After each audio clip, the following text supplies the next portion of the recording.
हे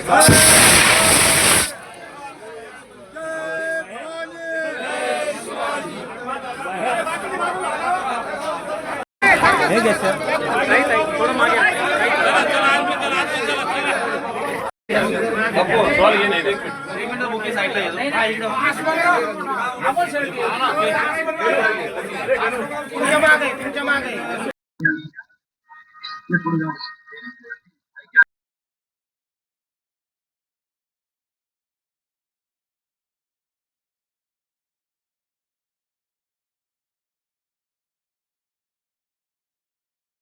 नमस्कार, आपण पाहतात न्यूज 24. आपल्या सोबत आहे वैशालीताई सभापती. जाणून घेऊया त्यांच्या प्रतिक्रिया. काय सांगणार ताई?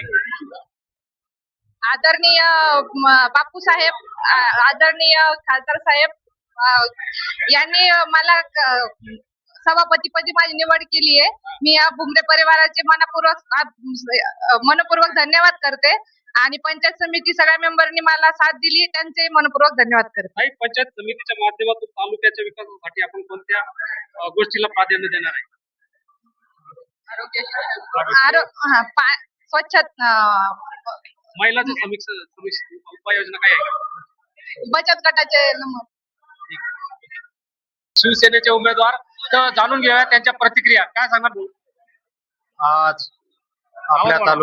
आपल्या जिल्ह्याचे खासदार, लोकप्रिय खासदार संदीपानजी पाटील भुमरे साहेब यांच्या आशीर्वादाने, तालुक्याचे लाडके आमदार सन्माननीय बापू साहेब यांच्या मार्गदर्शनाखाली, त्यांच्या आशीर्वादाने आज मला या पैठण तालुक्याचे पंचायत समितीचे उपसभापती पद त्यांच्या आशीर्वादाने मिळालाय.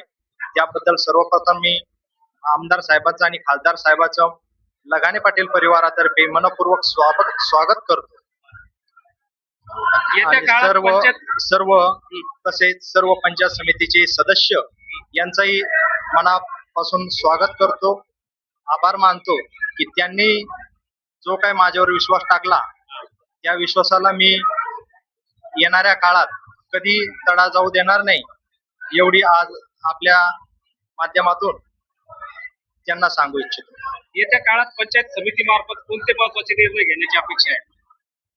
पंचायत समितीमध्ये सर्वप्रथम गोरगरिबाचे काम करणे, शेती संबंधित शेतकऱ्यांना माहिती देणे, या सर्व गोष्टी काही असतील, घरकुल योजना असेल, विहिरीच्या असेल, गायगोट्याचा असेल, या सर्व योजनेवर काम करण्याचा मी निर्णय घेतला. सर, शेतकरी आणि ग्रामीण भागातील नागरिकांना समस्येवर आपण कोणती कामे करणार आहे? काय?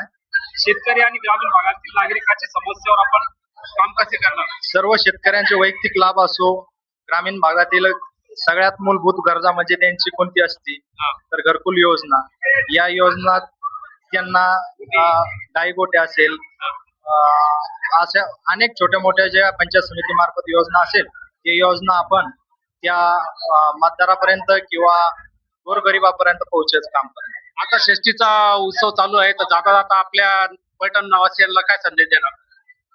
आज खर तर नाथ महाराजांची षष्टी चालू आहे आणि खरंच सांगायला अत्यंत आनंद वाटतो.